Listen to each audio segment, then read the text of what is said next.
Seorang lelaki yang hanya mempunyai RM8 selepas menjadi mangsa scam RM10,000 dibantu oleh abang minyak hitam jalanan apabila motosikalnya rosak. Kos pembaikan ditanggung menggunakan dana infak sekaligus membuatkan lelaki itu sebab dan terharu dengan bantuan yang diterima. Mana bang? Poket. Pakai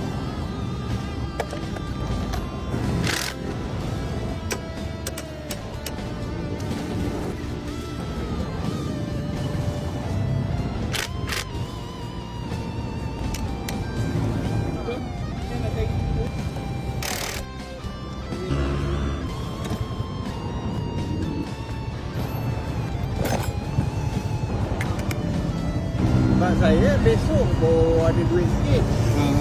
Besok ada 2 job. Lepas tu saya buat lalas. Kalau minum air kau boleh.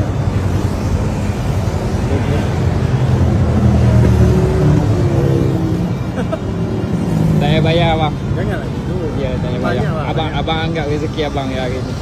Hari ni saya tolong abang. InsyaAllah nanti orang tolong saya atau Allah tolong saya. Jom. Boleh gitu lah. Boleh anggap rezeki abang. Jangan macam tu. Tak apa. Tak apa. Sebab saya memang bahagian saya memang dah ada orang infak. Saya pakai duit infak tu untuk abang. Bukan saya tolong abang tapi view TikTok saya yang tolong abang.